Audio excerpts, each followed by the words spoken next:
കറ്റാനം വലിയ പള്ളി പെരുന്നാളിന് ജനുവരി 12 ഞായറാഴ്ച കൊടിയേറും. ജനുവരി 20, 21, 22, 23 തീയതികളിൽ റാസ ഉൾപ്പെടെയുള്ള പ്രധാന ചടങ്ങുകൾ നടക്കുമെന്ന് ഭാരവാഹികൾ ചാരുമൂട്ടിൽ വാർത്താ സമ്മേളനത്തിൽ അറിയിച്ചു. ജനുവരി 12 ഞായറാഴ്ച രാവിലെ നടക്കുന്ന വിശുദ്ധ കുർബാനയ്ക്ക് ശേഷം ഇടവക വികാരി ഫാദർ പി.ഡി. സ്കറിയ പൊൻപാണിഭം കോർ എപ്പിസ്കോപ്പ കൊടിയേറ്റ് നിർവഹിക്കുന്നതോടെ കറ്റാനം വലിയ പള്ളി പെരുന്നാളിന് തുടക്കമാവും. ജനുവരി 20 മുതൽ 23 വരെ പ്രധാന ചടങ്ങുകൾ നടക്കും. മധ്യകേരളത്തിലെ ഏറ്റവും പ്രധാനമായ ദേവാലയമാണ് കറ്റാനം സെന്റ് സ്റ്റീഫൻസ് ദേവാലയം. അവിടുത്തെ പെരുന്നാൾ തെക്കൻ കേരളത്തിലെ ഏറ്റവും ശ്രേഷ്ഠമായ പെരുന്നാളാണ്.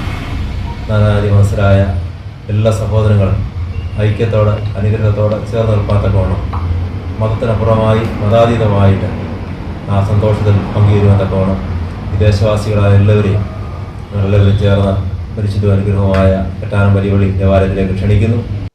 4 ദിവസങ്ങളിലായി രാവിലെ 8-ന് വിശുദ്ധ മൂന്നിന്മേൽ കുർബാനയും റാസ, ചെമ്പെടുപ്പ്, ശ്ലൈഹിക വാഴ്വ്, വെച്ചൂട്ട്, വാദ്യമേള പ്രകടനം, മാർഗംകളി, നാടകം തുടങ്ങിയവയും നടക്കും.